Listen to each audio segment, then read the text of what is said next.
So the BPT of 5%, do you think that can already be brought back to I have made my 4%? position about that, and I have said that I don't want it rolled back. I'd like to see what fiscal year 2020 and fiscal year 2021 gives, because as a result of what has happened, we were able to actually also close the gap as a result of President Trump's Jobs Act legislation that took away about 68 million from our general fund. So those are the kinds of things that I am really looking at, Heidi, before, and like I have said, I have spoken to many business leaders also, and they are okay with the 5%. Will that stay at least until fiscal year 2021, so 2022? There might be a I would like consideration. for it to stay, and I'd like for it to stay forever.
With many accolades and celebration.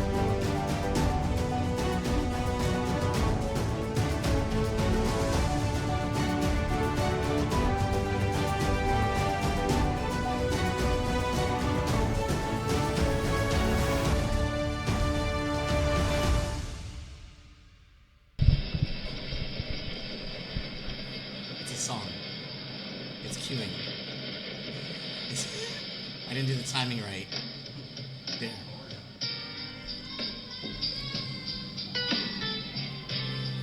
Why don't we cast to my screen?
Sabah Di Winifred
Buenas and half a day, Guam. I'm Johnny Rosario. And I'm Troy Torres. And it is September 2nd, Monday. Happy Labor Day.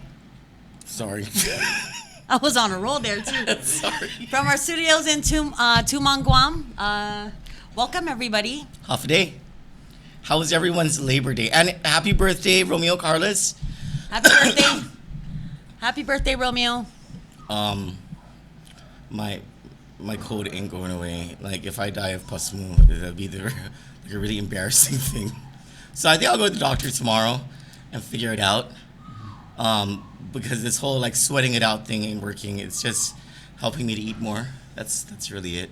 Yeah, and tonight we had a two-choice dinner. Spare ribs and It was spare chicken. ribs and chicken, Stefan. Yeah. It was. And rice. There was rice too.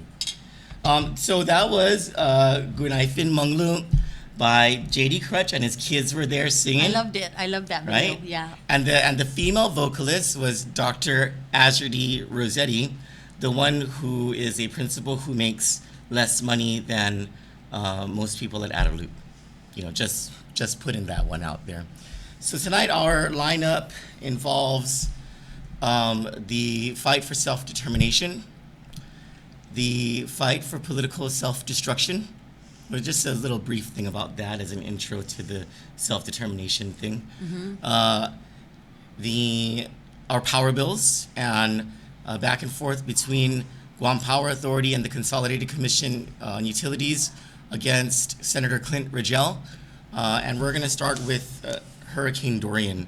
So Hurricane Dorian, actually I haven't even checked what the latest is. Let me just go to news.google.com. And according to, we're okay to, the first thing that's coming up is NBC News, CBS News, Bloomberg. We're okay to put this stuff up as long as we give credit, right?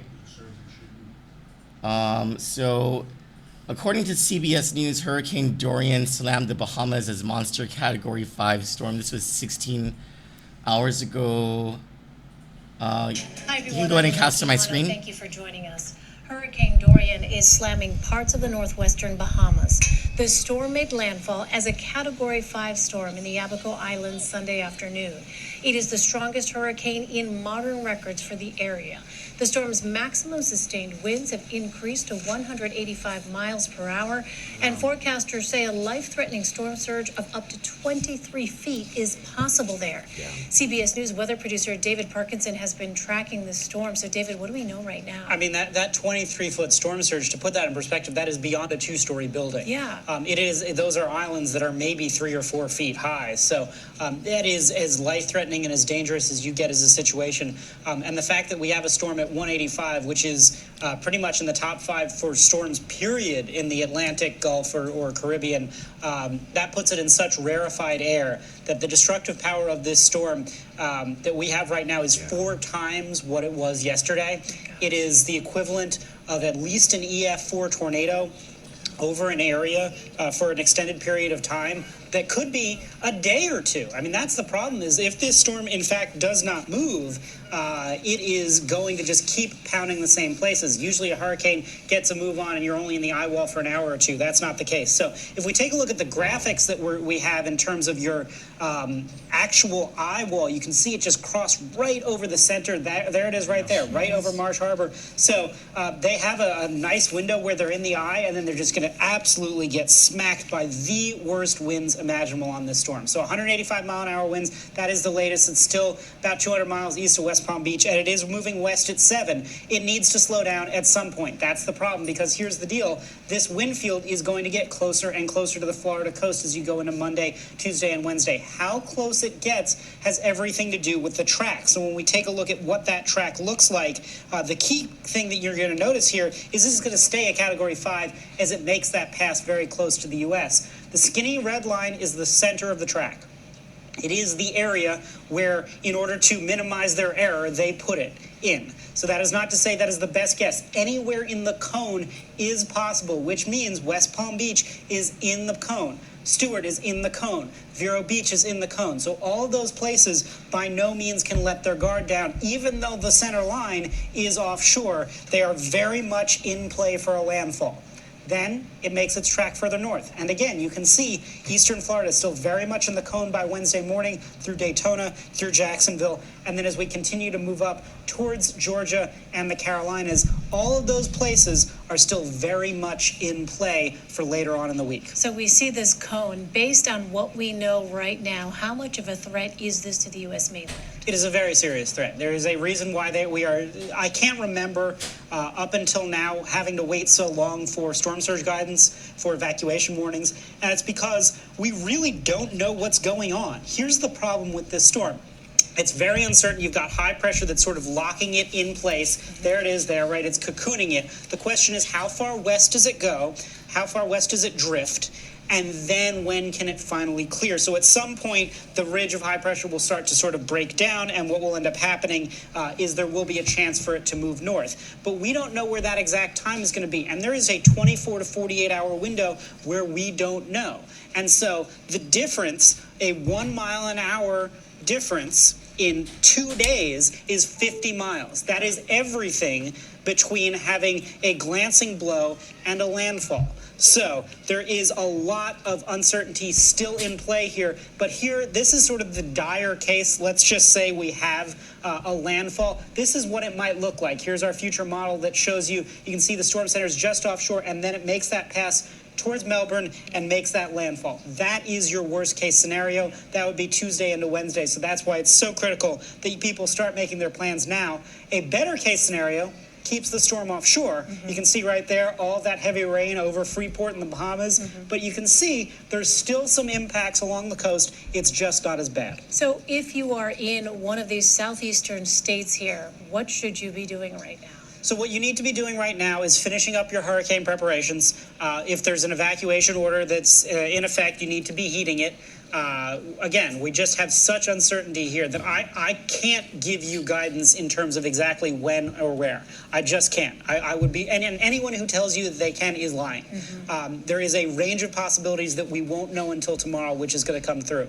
So finish up your preparations if you're in Florida. If you're in northern Florida, you've still got an extra day or so. But the worst impacts of this storm would start probably Tuesday morning. So Monday is your last totally clear day. It might be raining towards the end of the day, but by and large, you've got a totally clear day. Tuesday is the day where the impacts will really start to get felt. And then depending on that track, Wednesday could be a really rough day as well. Further up the coast in Georgia and the Carolinas, you start making your preparations now. You have until Tuesday, maybe Wednesday, and then things get really nasty for Thursday. All right, but time is of the essence, right? Absolutely. David Parkinson, David, thank you very much. Sure thing. So that was CBS 12 hours ago. Let's see what NBC says 1 hour ago. Nicole and Calvin, right now we are in the eye, so we do have a few moments where we can talk with you. And I have to tell both of you that I have never seen anything like this in my life. The damage we are seeing right now is outstanding. It is astonishing, really. I can tell you that one of the Go ahead and roofs cast on my screen. from the hotel blew off during the storm.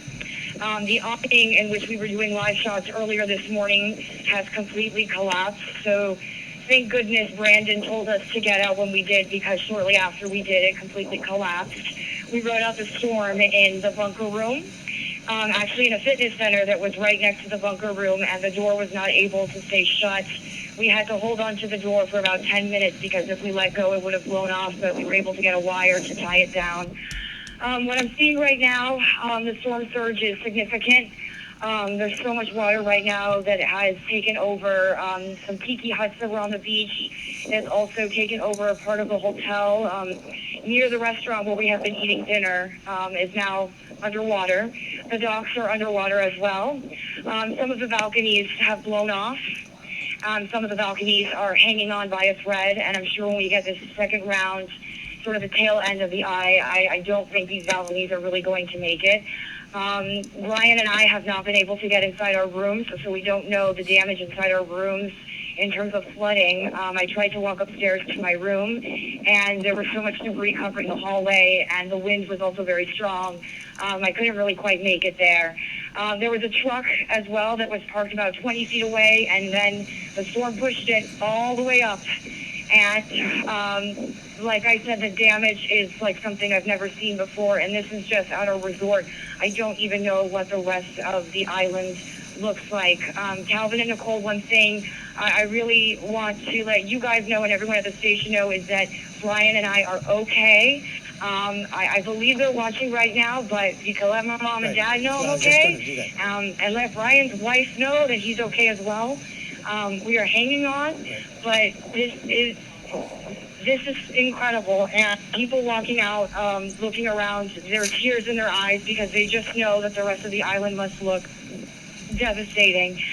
So the hotel staff, they actually went room by room because some people did decide to ride out the storm in their room. And they went room to room to tell them that they cannot ride the rest of the storm out in their rooms. They have to be in the bunker for the rest of the storm because it's just too dangerous. Some of these rooms are just not going to hold up. This is devastating for Marsh Harbor. It's really there's no doubt about that. And Janice, if we could bring Brian Norcross into this, because we understand that the worst of it is not over, right, Brian? Right, Janice. So I want to be sure that everyone there is aware that when this comes, it's going to come from the other direction completely. So you had mostly winds out of the north before. Now they're going to come mostly out of the south. So, you know, what kept you safe before is not going to keep you safe this time because the wind is going to come from the other direction. So when we've had people injured in hurricanes in the past, quite often it's come because they haven't realized that the danger is going to come from the other way. So if you could be sure for yourself and for Brian and for everybody at the hotel that they know you kind of got to get to the other side of the strong parts of the structure so that you have as many walls as you can between you and the south direction as opposed to the north direction. Does that make sense, Janice? No, yes, it does. And actually, Brian, my photographer, Brian, is aware of that. He's covered storms like this. He actually told me, though, he's never seen one this horrible. But the whole staff is aware, and that's why they're telling everyone to go inside this room, because they just don't know if the other structures are going to hold up. Because we do know the second part of this, it's going to be just as bad. So we are prepared for that, and we're just really hoping for the best. But we are staying safe. One thing a little worrying here is that the generators work in hotels do have power, but our cell service is down as well as the internet, and that's why we're talking to all of you right now from our satellite phone, and we're very happy that we're able to get in contact with all of you to let you know that we're okay, and of course let our families know that we're okay. So I'm sorry, that was not an hour ago from NBC. What happened was that my YouTube feed continued from the last CBS thing.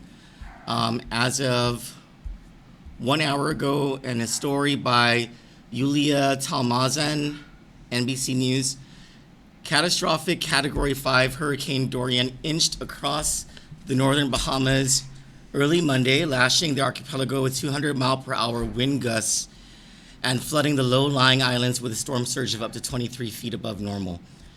Parts of Grand Bahama Island were being lashed incessantly by destructive hurricane-force winds, the U.S. National Hurricane Center said early Monday. When the hurricane made landfall on neighboring Great Abaco Island on Sunday at 2 p.m., Dorian's maximum sustained winds were 185 miles per hour, an Atlantic hurricane record matched only by a storm that struck the Florida Keys in 1935. Although top sustained winds have decreased to 165 miles per hour early Monday, the Hurricane Center still called it a life-threatening situation. Residents on an update. Residents on Grand Bahama Island should not leave their shelter when the eye passes over. Oh, this was earlier. So, the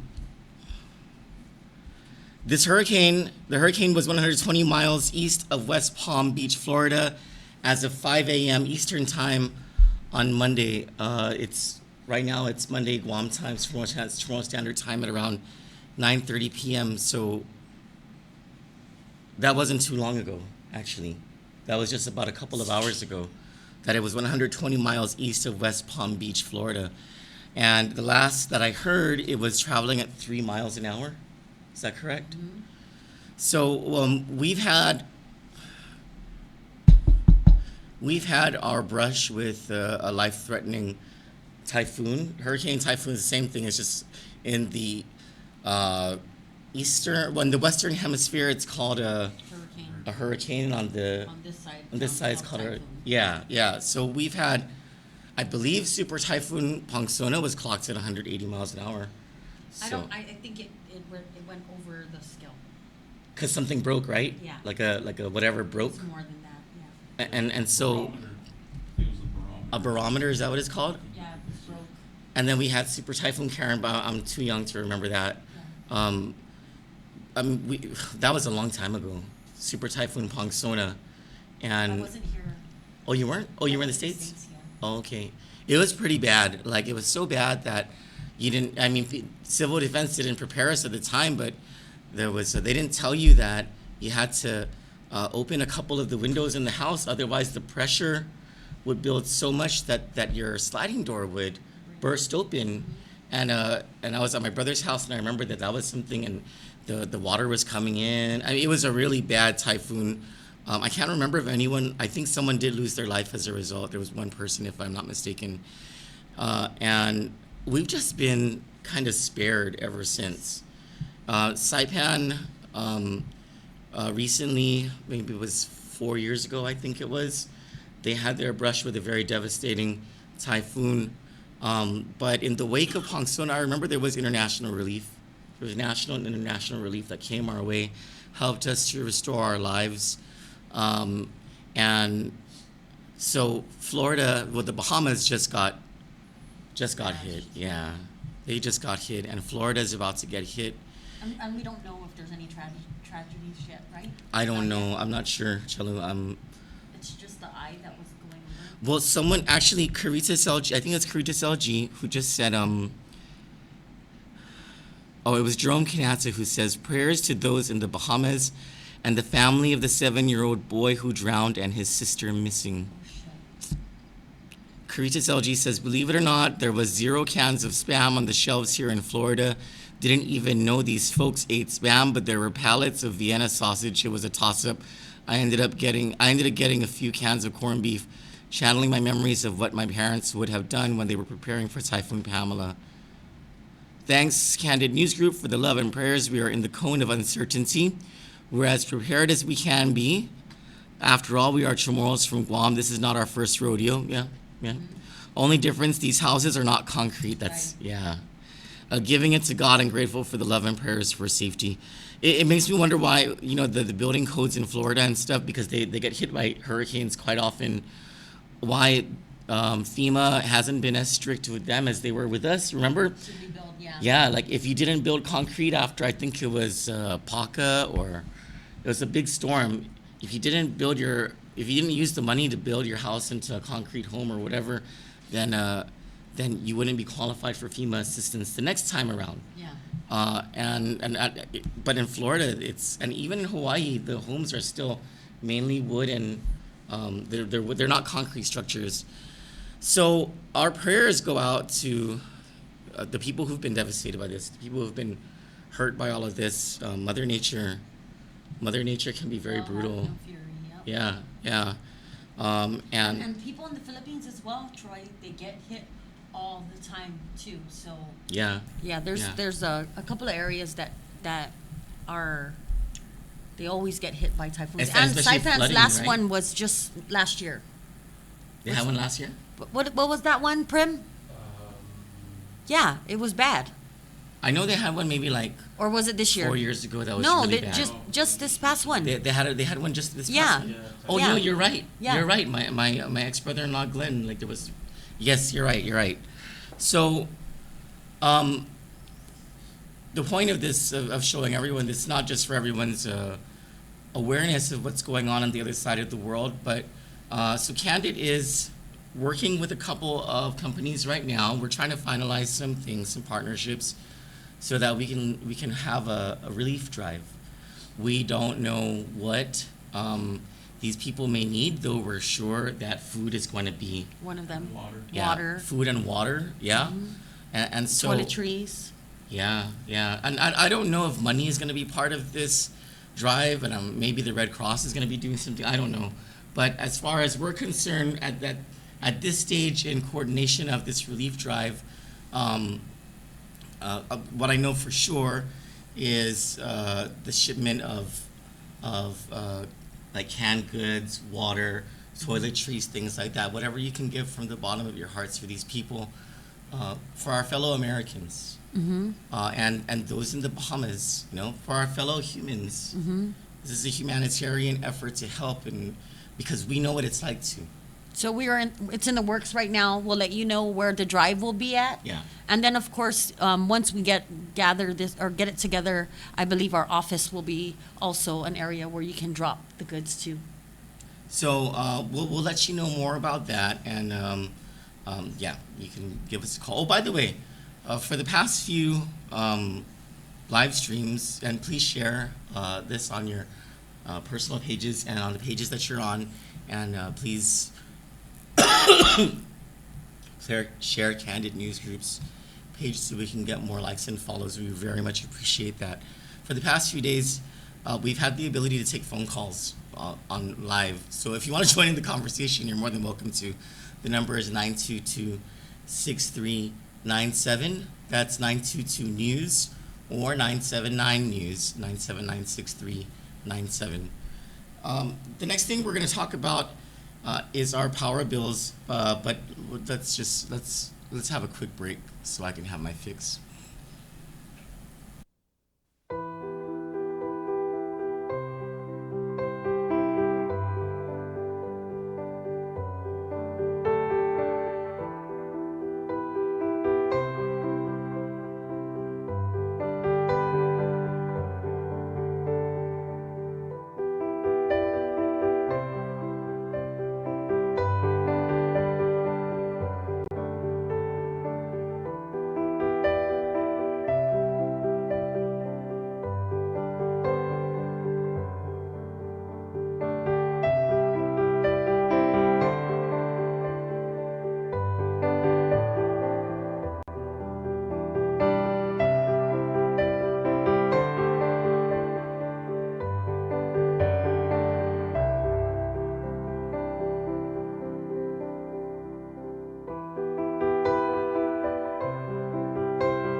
So the BPT of 5%, do you think that can already be brought back to? I have made my 4%? position about that, and I have said that I don't want it rolled back. I'd like to see what fiscal year 2020 and fiscal year 2021 gives, because as a result of what has happened, we were able to actually also close the gap as a result of President Trump's Jobs Act legislation that took away about 68 million from our general fund.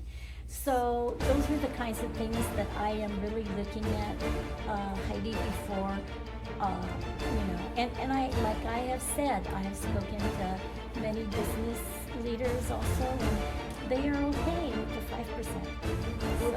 Will that stay at least until 2020, fiscal year 2021, so 2022, there might be a I would like consideration. for it to stay, and I'd like for it to stay forever.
Dead.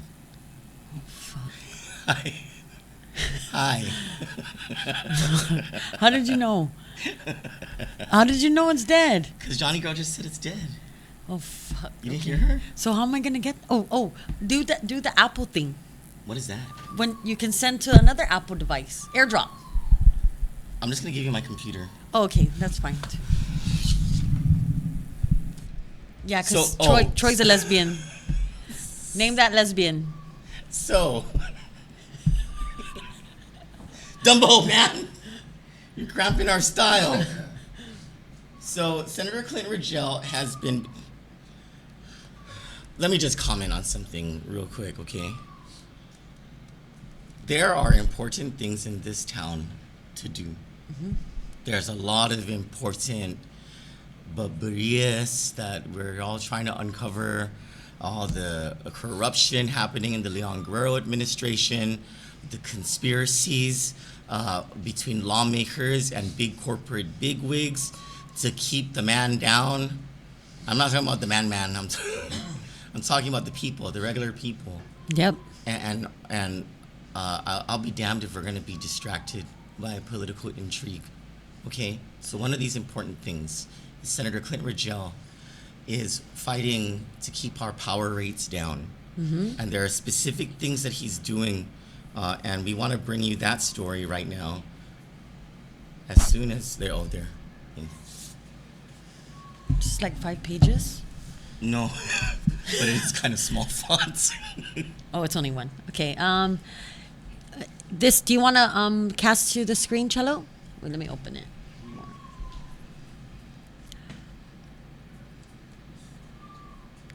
Senator Clinton Ridgell seeks delay of approval of new power plant contract. For immediate release, August 31st, 2019. In a letter to Consolidated Commissions on Utilities, Chairman Joseph T. Duenas, Senator Clint Ridgell is requesting a delay in the CCU's approval of the contract between the Guam Power Authority and a Korea Electric Power. Like the Korean store? Yeah. And Korea Electric Power Corp. to construct a new 198 megawatt combined cycle power plant. At our last oversight hearing with GPA in May, there were a lot of details that could not be disclosed about the proposed power plant.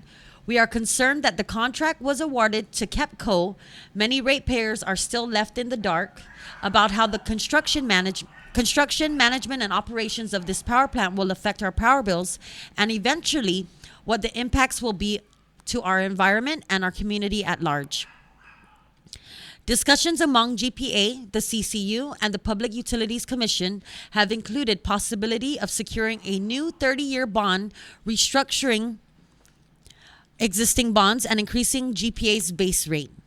They promised ratepayers that this power plant would not require an increase to the base rate.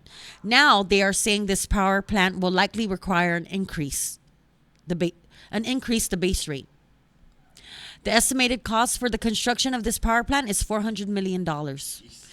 This does not even include the estimated $200 million cost for the construction of a liquefied natural gas storage and gasification facility to be placed at the port. Senator Rigel also remains concerned about GPA's desire to import liquefied natural gas. According to documents from GPA, the new power plant will allow the conversion of use of fuel sources from residual fuel oil to ultra-low sulfur diesel and liquefied natural gas. GPA and the CCU is talking about spending somewhere in the range of $600 million to build a power plant based on old technology that will soon be obsolete. This proposed power plant is meant to burn fossil fuels, and like the fuel it's designed to burn, the plant itself will soon be a fossil, a relic of the past.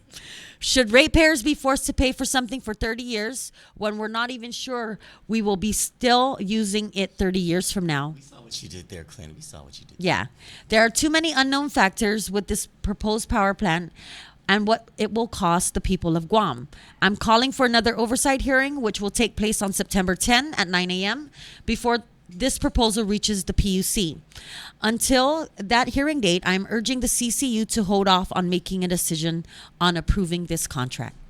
So this stems from a letter that the senator wrote to, well, it doesn't stem from a letter, but like he mentions a letter that he wrote to the CCU asking them to stop. And I mean, what's the rush? $600 million is a lot of freaking money. We've talked about this before about the $1 billion, because it's not just $600 million. There's also another $300+ million in transmission and distribution system upgrade requirements to meet Clean Air Act mandates, or to keep GPA from violating further Clean Air Act mandates, and also to what do you call that? Adapt the system, this new liquefied natural gas, blah blah blah blah blah, to the island's transmission and distribution of power system. Transmission lines, though, that's what takes they're sort of like arteries or whatever. It's what takes I don't even know if I'm saying that right biologically. It's what takes the power from the plant itself, from the heart of the electrical whatever, into the rest of the system. And the distribution lines, that's the stuff that you see on the roads. And then the lines that go to our house and stuff like that. So here, Like the transformer that transfers the power, right? that's part of the distribution Yeah. system, yes. Okay. Yeah. So here is that. So there was an oversight hearing that he calls, and this is sent August 30th. It's a letter to Joey Duenas, the CCU chairman, and he says basically he's calling for the oversight hearing on September 10. So earlier today, go ahead and cast off my screen, Chalo. Earlier today, Kandit News got a Cast off. off, yeah, sorry.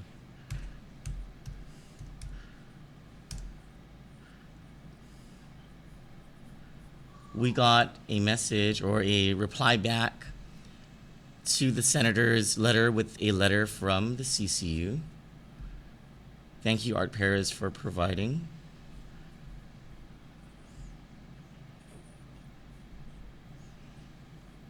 All right. Go ahead and cast to my screen now. Hafaday Senator Rigel, on behalf of the CCU, acknowledging receipt of your letter, blah, blah, blah. Last Friday, the CCU recessed its deliberation over the recommendation from GPA management to enter into an energy conversion agreement, or ECA, with Korea Electric Power Company, or KEPCO. The CCU recessed without making a decision and will reconvene tomorrow, Tuesday, September 3, at the Gloria Nelson Public Service Building in Fidian. The CCU shares your concern that this recommended proposal must serve the best interests of the ratepayers by providing reliable power at the lowest cost possible. We also share with you the honor of being directly elected by the ratepayers and voters in order to represent their interests to the best of our abilities. Oh, that's a little tit for tat there, right there. We were elected too. Since the Public Utilities Commission authorized GPA to proceed with the procurement of new generation solutions in 2016, GPA and the CCU have implemented a procurement process to obtain the lowest cost solutions for ratepayers. I want to add in here that what they left off the table was conversion to full renewable energy sources. They just completely, they said, oh, it's not going to work. The technology is not up to date enough, so we're not gonna even think about that. I just wanted to add that part in there. This process has been publicly discussed and debated in numerous public meetings and work sessions of the CCU, public meetings of the PUC, legislative oversight hearings conducted by you and your predecessor, that was Tom Atta, CCU GPA briefings to the prior and current governor, and to you, public hearings related to the approval by the legislature of the siting and purchase of land in Ukudu. So that one phrase right there raised some alarm bells with me. Like, what property in Ukudu are they talking about? And the release of bid documents to the public, the CCU, the PUC, you, and the media. GPA management has now completed the process and has placed a bid proposal before the CCU with a recommendation to approve an ECA with KEPCO. In addition to GPA's experience with previous successfully completed ECAs, this special procurement process and the bid proposal's technical specifications and subsequent ECA have been reviewed by industry expert consultants. That's a code for corrupt people, to substantiate the technical and price proposals and the subsequent forecasted costs and savings. That's code for bullshit.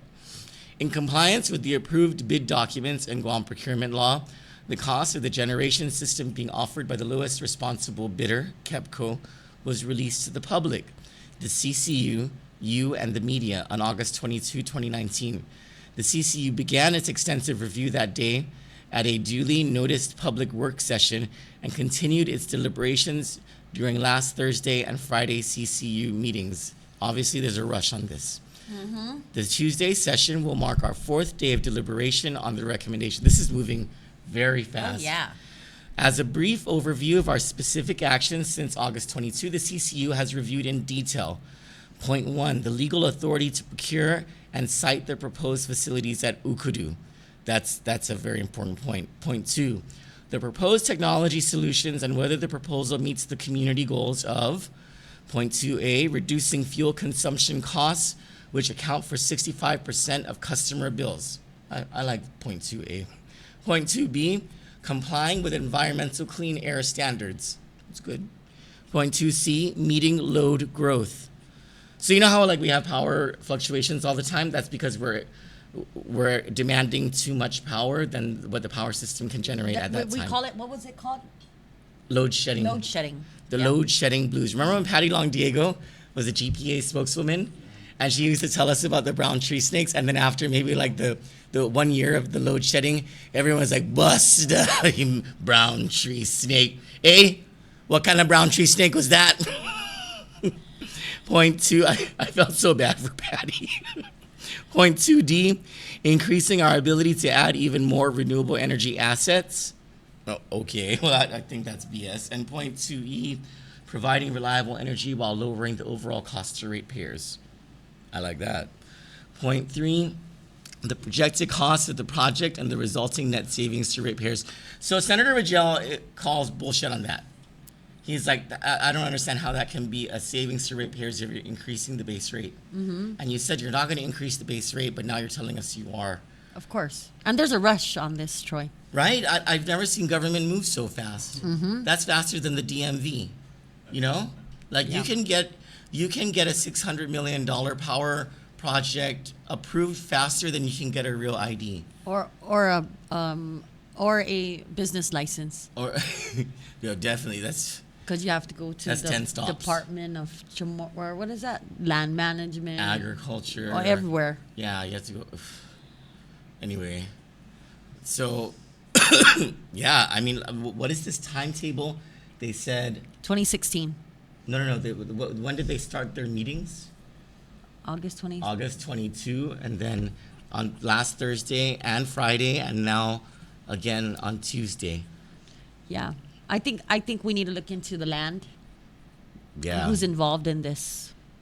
Yeah, and who's in KEPCO, and who reviewed these proposals? You know what I'm saying? Like this is a huge procurement, single largest procurement. I think that will ever be done in Gov Guam. So if that goes up, that means we're not gonna, or no, it's still GPA.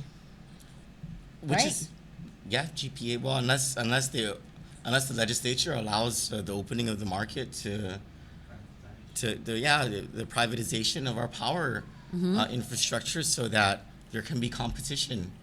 You know, Yeah. because Look at what happened with GTA. Mm-hmm. Rates went down as soon We as got they. cell phone service. Yep. As a As result soon of as that. they let go of that, we got less. We got other companies bidding, and we could finally now we're almost up to date with the states and their. Because when I went there, you could get cell phones left to right when I moved to San Diego, and it was almost like they were giving it away for free. You know? Oh yeah, because they wanted to tie you into their Verizon plans or Yeah. whatever, right? Yeah. Mine was singular something. Do they still have that? I know Singular. I think it's Singular. Yeah. Right. Yeah. Well- And then you can go online. It was so cool because you can go online and check your phone. You know, like if you wanted to check your What were you gonna account, check? and you can even forward your phone calls from your computer. You know. Oh, I know what It you're was saying. cool, I know what yeah. you're saying. Yeah. The tricks. I love those tricks. So yeah, when GTA let go of GTA on the government side, Guam became Yeah. very it was good. So I don't know. I really feel like the land board this is gonna be at. We need to look into that. We need to look into what hands are involved on this and why it's moving so fast. And I'm sure they'll have to build a fuel pipe to transfer the fuel from. I think that's Cabarrus, where it's at. Right. No, there's a pipeline there. Oh, so they just have to clean it. I don't know. Maybe I don't know what they're gonna do. So, I mean, if you think about it, $600 million plus some $350 million in transmission and distribution costs. And we've talked about this before, that's $1 billion. If you divide the number of households from $1 billion, that's 40,000 households on this island. That's $25,000 a piece. If instead of floating a darn infrastructure bond of $1 billion, why don't you float a revenue bond and put solar panels on everyone's freaking house with the battery cell power? Not like the battery, not like I'm talking about The house batteries. the house batteries for solar panels. And that was actually something that we brought up to Simon Sanchez with the CCU back in 2012. Governor Calvo did. And Simon Sanchez was so quick to say, no, it's not going to work. Hey, you know what? If even though I know he was lying, that it would have worked back in 2012, it's 7 years later. The technology exists. These solar panels, they could be. And anyway, so what you would do is the payback source is you figure out some formula to charge people based on the consumption that they normally have, and you give them a power bill for the duration of that bond and the payback period. And once it's paid back, the people, each of those households, Get to choose. no, they own their own solar panels. And they get to choose how much power they use. Yeah, You know? yeah. Well, as long as the sun's shining. Because back in 2001, 2002, up to 2004, when I was living in San Diego, my power bill was $60. Damn. Yeah. Damn, I don't think we had a $60 power bill. That a friend in of mine came to stay with me, her husband and her son, because her son was in baseball. And I had like a downstairs, so that's where they slept. And so early in the morning, I'm making coffee, and my friend comes up and she's like, Johnny, do you think you can turn off the aircon? I said, oh, I'm sorry, honey, there's no aircon. The first time I went to the States, you know how there's like a layover in LAX before? Because I think the first day I ever visited was New York, but there was a layover in LAX, and I needed to smoke a cigarette. So they told me I had to go outside the airport, and I was okay. So I went outside. I swear to God, so I thought like I was in an air-conditioned parking lot or something. And then I noticed that cars were really driving fast by, like right where the pickup area. And then I looked up and I saw the sky, and all I could think was they put a big glass thing, a dome over the airport, and they air-conditioned the whole thing. That's what being in the States feels like. Oh, I forgot to tell you, I got in trouble for talking about the Billie Jean, me cutting my sister's Rainbow Bright. My sister's like, you brought back bad memories. I knew it. And did any of them wonder, like, was it a secret to any of them? No. They always knew it was you. Yeah, of course. But she couldn't believe that I talked about it, and she remembered it, and she hates me now. She's like, freak you, man. It was a scar, Chalu. He just ripped it right open. I really loved my Rainbow Bright. What'd you do to her Rainbow Bright? I fucking chopped the hair off. I was so mad at them. That's why they ate my chocolate. This is not an Ewok, by the way. This is my beloved Dory's granddaughter, Gremlin. Oh, I was looking at myself again. Hi, Gremlin. Anyway, so back to the story. Sorry, guys. Back to the story. So then he says, we extend an invitation to you and your colleagues to attend our Tuesday evening meeting to express your views on this proposal. Code is... So whether you like it or not, we're moving forward. We also are prepared to answer any questions you may have on this issue. Wait a minute. So this started from the previous person, which was Tom Adda. This has been in the works for years, as a matter of fact. So But Clint yes, Tom Rogel Adda. is looking at this proposals and whatever's happened. This is what I think is, or can you, just so that I know if I'm on the right track. Clint Rogel has this company or GPA under his Oversight, belt. yeah. He's an oversight chair, right? So he's looking at all the paperwork, what's happening, how's it going to affect Guam. So he's saying, pump your brakes. Yes. Hold up. Wait a minute. Something's fishy. Hold up. Wait a minute. I'll start dancing each other. So I'm correct. Yes. He's saying, I found something's wrong with these things. Can Clint do that? He can request. He can make a big public stink, which he's doing, Okay, great. which puts pressure on the CCU. Which, if the public starts to question this enough, of course, the elected members of the CCU are going to start to think, okay, we can't let the public think something is rotten here. You know? But already by this letter, it just shows this letter from Joey Duenas. Has this even been in the other news stations? I don't know. I don't know. I haven't noticed it pop up in any news feed that this has been a news story, and this is perhaps one of the more important news stories in the last decade. We only have one power system on this island. It's the Guam Power Authority that provides it, and they're talking about a full conversion, and according to Senator Clint Ridgell, from one fossil fuel source to another fossil fuel source. Look at that. The first freaking story is about political intrigue and not about this Guam Power Authority thing. Of course. Crazy. It's crazy. Governor, no, nothing. Oh, so you're right, Chelo. Here's the letter from Senator Ridgell to the CCU dated August 30. He says, this is a request for the CCU to delay its approval of the contract for the new 198 megawatt combined cycle power plant contract via resolution number 2019-13, approval of energy conversion agreement for new 100 blah blah blah. At our last oversight hearing, testimonies from the Guam Power Authority and the CCU were such that the cost of the contract could not be discussed in great detail. There are many unanswered questions and concerns as to how much this proposal will cost the people of Guam and how it will affect ratepayers. In light of these questions and concerns for a project of such a massive scope, the Committee on Economic Development, Agriculture, Maritime Transportation, Power and Energy Utilities, and Emergency, that's a long committee name, will conduct a public hearing for all residents and ratepayers of Guam to understand the impacts of the new power plant, the proposed changes in rates, and all other details of this contract. Until such time when the public hearing is conducted, it is our request that you strongly consider delaying approval of this contract. He sent that on August 30th. Here you go, KUAM. It's a story by Nestor Lecanto. Oh, okay. And he says, GPA's chief says new power plant has been a long time coming. Oh, this is from today, too. Yeah.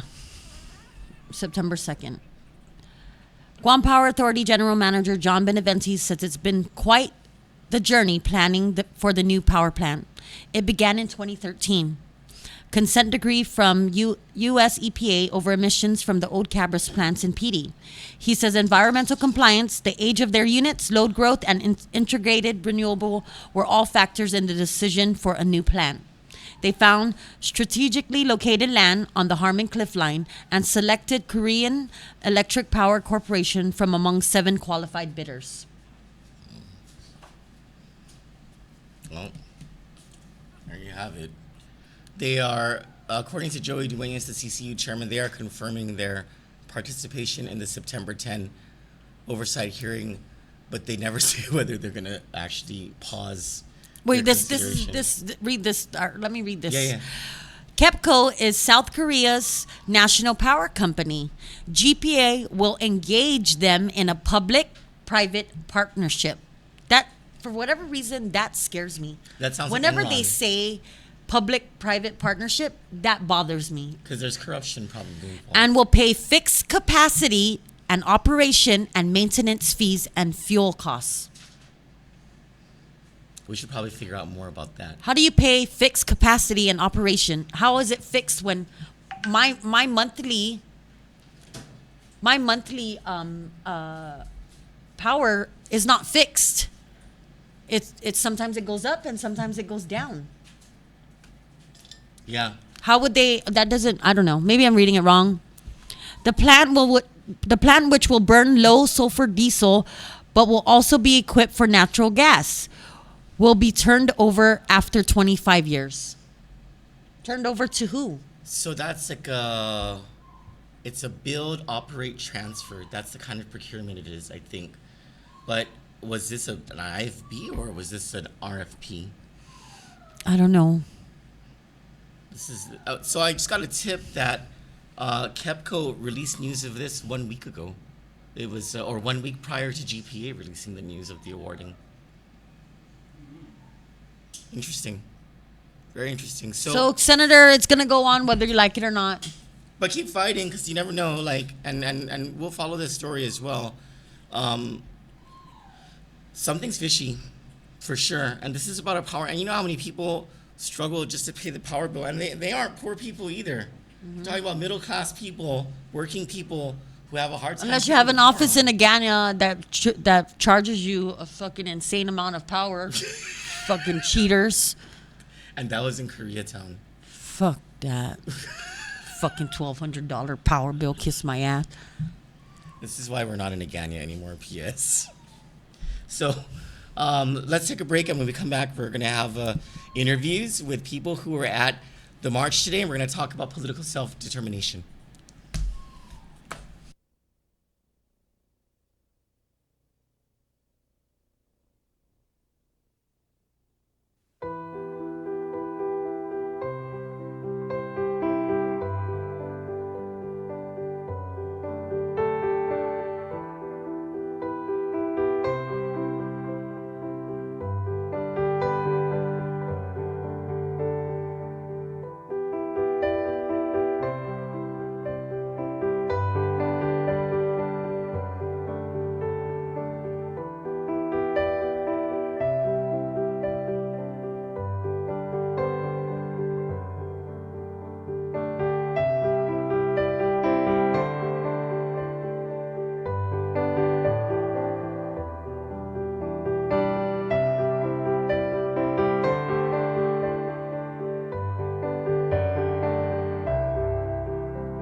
So the BPT of 5%, do you think that can already be brought back to?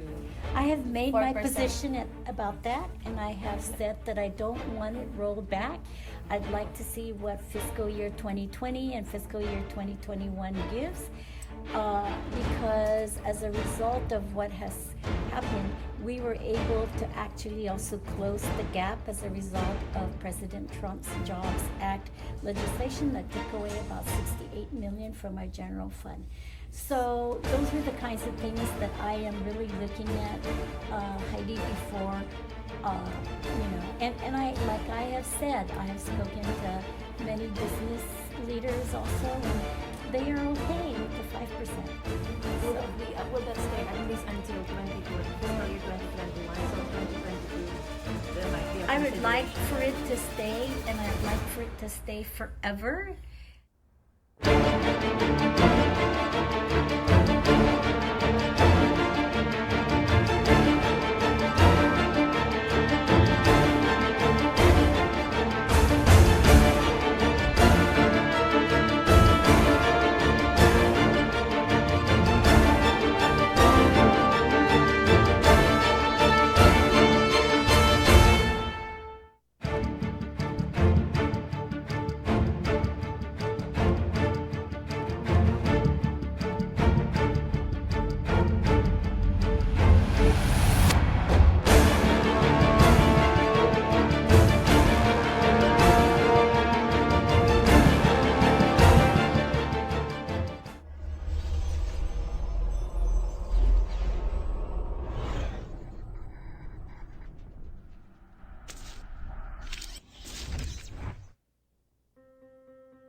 With many accolades and celebrations.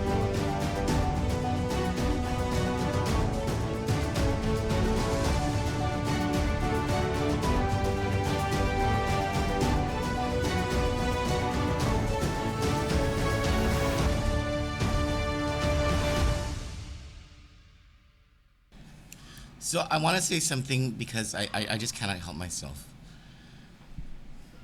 No one killed Bryce Walker. He rolled into the river. Now, for those of you who watch 13 Reasons, you're stabbing me through the TV right now.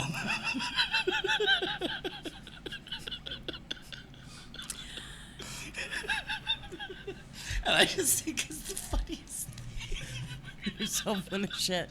So earlier today, my boyfriend, who has a habit of giving false information, he's watching 13 Reasons on this TV, as a matter of fact. And, and he says, "Oh my God, babe, Zach Dempsey killed Bryce Walker."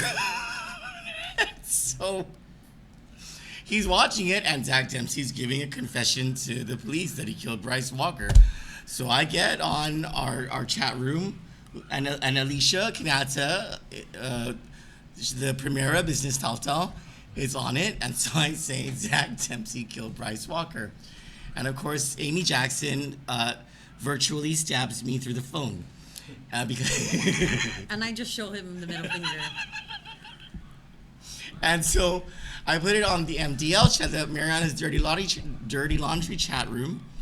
And Alicia, because she's Primera Business Tal, posts on Mariana's Dirty Laundry that Zach Dempsey killed Bryce Walker. And not 10 seconds later, my boyfriend says, "Oh shit, it wasn't Zach Dempsey." You gotta watch the last episode. And so Alicia's been blaming me all today for the bad information. And I was like, hey, I didn't tell you to post it on Mariana's Dirty Laundry. So there's the what do you call that thing? What? When you ruin the end of the show. I don't know. The end of ruiner. the season. You're the ruiner. So a few days ago, Johnny and I were at Ganya Shopping Center. We were at Tokyo Mart. Tokyo Mart. And as we were leaving, this boy, he's medium height, very skinny, very young, white boy, walking in a Ganya, right? He walks up to the Jeep, and he gives me this card, and it says that he's deaf and that he's selling these for $5. And so Johnny had money on her, so we got 2 of these. Very well worth. I love it. It sticks to the windshield, and I love it. I love it very much. If you see this boy, I don't know if he goes outside of a Ganya, but he walks around a Ganya and he's selling these.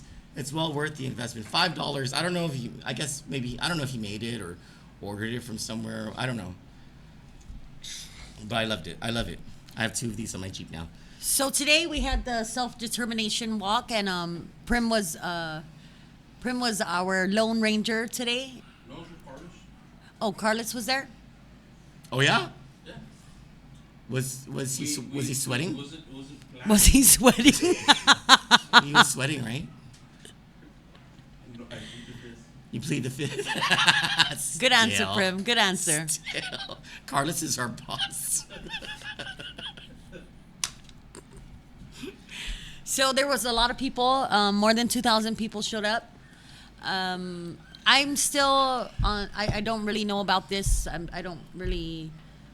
That's a lot of people. Yeah. I mean, I gotta hand it to the organizers, but also to the movement itself. 2,000 people. Yes. That's a lot of people. That's so, like in political numbers, when 2,000 people actually show up, they'll tell you in the press release from the political camp that they had 15,000 people at the rally. No, I'm not lying. There's a factor.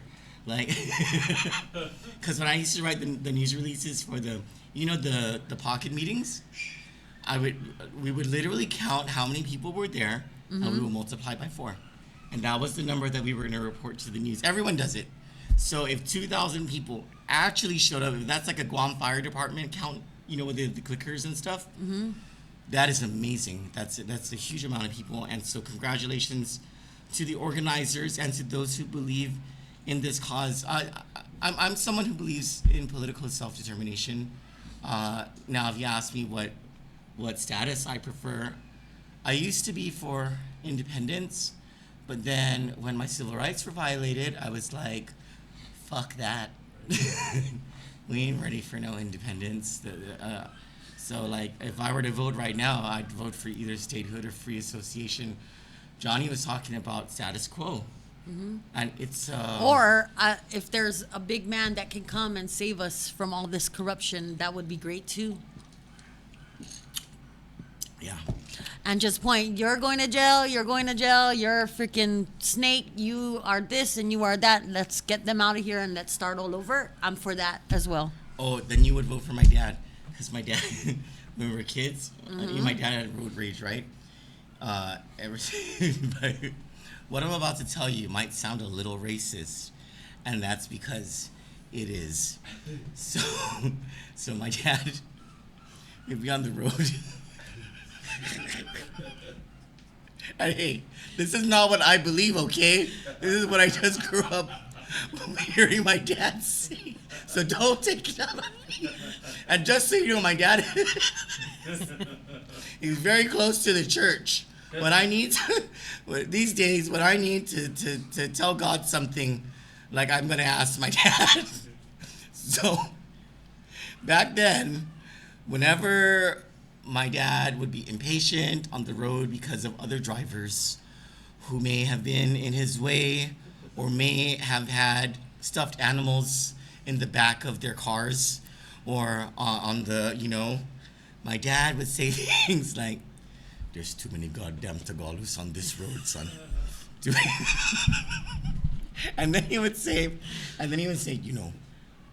son, all these bad drivers on the road. If I was the governor, I would have them brought out all over here and shot. I'll shoot every single one of these goddamn assholes. But my dad is holy now. He does not subscribe to such beliefs anymore, though my memory serves me right, Dad. I remember these words. So, yeah, justice. That was my dad's way. Yeah, of well, my justice. dad's thing was, okay, we're gonna go to the store. So we all get in the car, and we live in Derrida, so John Dale supermarket is right, like not even 30 seconds from our house.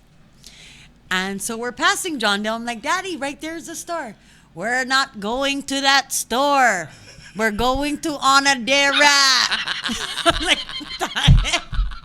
I've been on those couple of those rides. So we will travel the ends of the earth.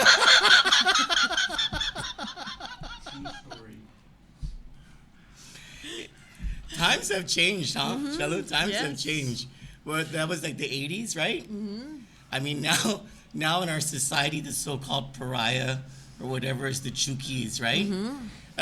Hopefully we all grow out of this stuff. But, hey, but maybe it makes for- Eventually, we will. Yeah. Eventually, people will. Yeah. Well, anyway, what we have not been able to mature from, or to mature into, I should say, is the plight for political self-determination, something that was basically the governance of our homeland as Chamorros is taken away back in the Spanish-American War. I mean, the Spanish-Chamorro War, Chamorro-Spanish War, whatever it's called. And we haven't seen it since. And so Bob Klitsky, with The Point, Tall Tales with Bob, and the real Joe Cruz, he talks about this all the time. He makes an academic case for status quo. And so many of the points that you make, Cello, about status quo are the same points that Bob Klitsky makes. It's very interesting. But those who are involved in this debate, the organizers of this stuff and whatever, right? They're very vehemently opposed to that entire discussion about the status quo being Do an they option. have an idea who they would want to run? If things go their way, do they know who's gonna run Guam? So according to them, that's secondary to the return of self-determination. But No. That cannot be second. But this is just my personal opinion, and I really don't know mine much. too, Cello, mine But too. no, we cannot leave it up to. I'm sorry, but never mind. Let's go into the good things. It was a great march today.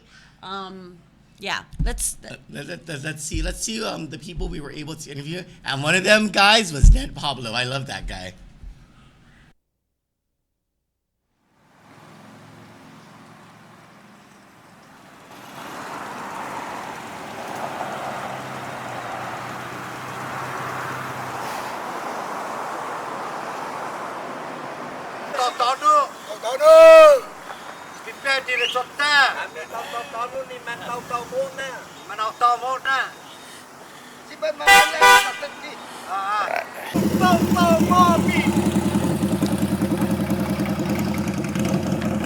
Kita ni mantap todo.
We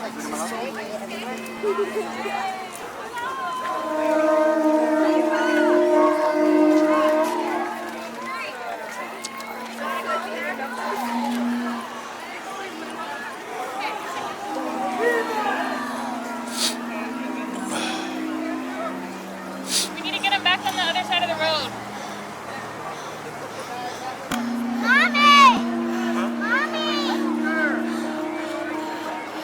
We want to remind the federal government that indigenous people are still alive in their homeland. And I am proud to be one of them.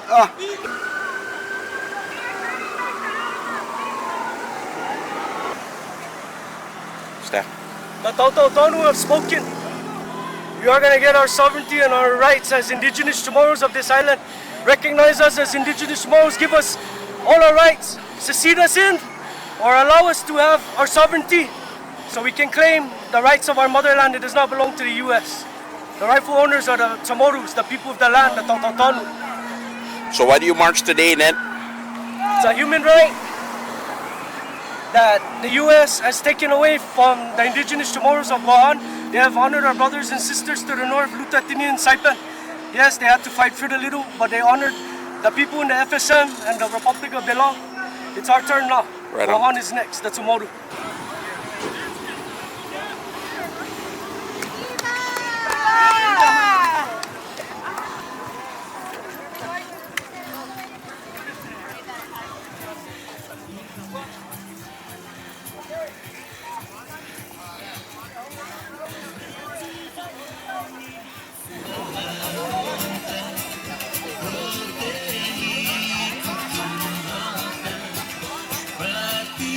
Shoot, Chalo.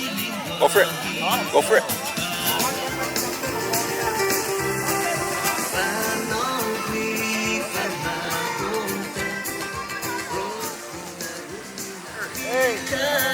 Viva Guam! Viva. Viva Chamorro!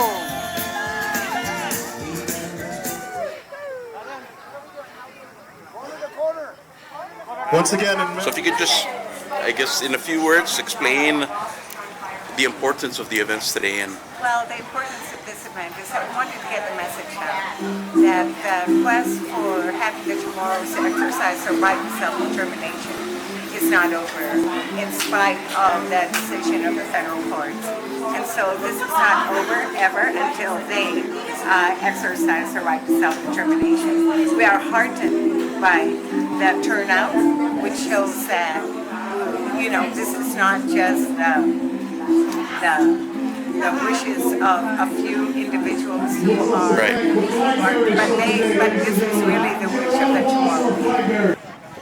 All right, I think it was a great turnout today. You can see there was quite a huge crowd today, a very big crowd. I'm very happy with the turnout today.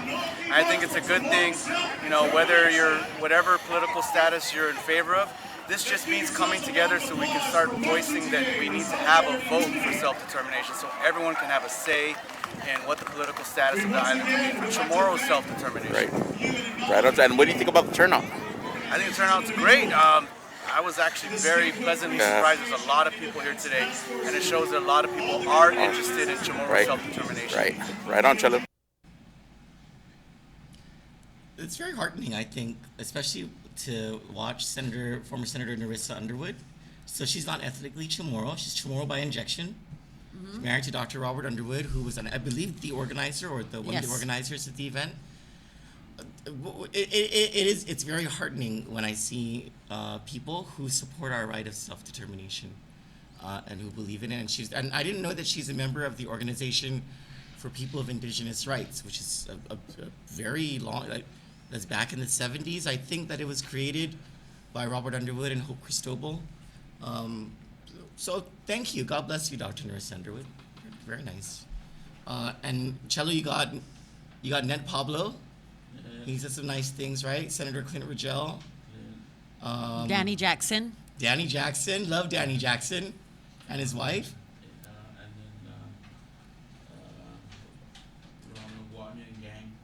Oh, you got Ronald Lagwania as well? I didn't see that one. That was the beginning. Oh, okay. Well, thanks, Chelo. Good job. Thanks for covering that for us today. While we were working.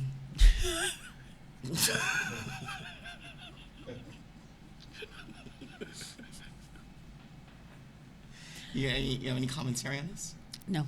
No? I that's one of the other things that we need to worry about, and it just saddens me. Instead of the bombrillas, the bullshit. Well, like we said, unless there is any solid proof or a bona fide or a criminal complaint to a bona fide criminal investigation agency. Mm-hmm. And these people are smart. They've been in politics for a long time. They know that that's necessary. Right. Yeah. So are they just fucking with us? Not so long as we don't run this story. No, I'm talking about the normal people that read the news that want to believe in something. Michael Sineklis, he is fighting for us. Mm-hmm. And I read comments today that with Michael Sineklis there, all these people that are making money through certain areas, they can't afford for Mike Sineklis to stay in there because it's going to block their cash flow. He's going to cock block them. Oh, yeah. So I believe it's a political hit, and they don't care who gets hurt. Well, but that's just my personal opinion. And until that proof comes onto this table, then we will discuss it. Yeah, Kandit's not going to cover that story unless there's some sort of proof or some sort of criminal complaint. Yeah. And there's so many troll accounts all of a sudden. And I got five friend requests today that they're all fake accounts. So they can kiss my ass. I can't accept any friends. Yeah, because Troy met his threshold for 5,000 friends. Hey, popular Sidu. Sorry. But you can follow Kandit. I'll say, Troy, do you know so-and-so? And I'll be like, no. I said, Cello, you're on their friends list. He's like, I don't know who's that. But we love you all. We love you, Guam. Good night.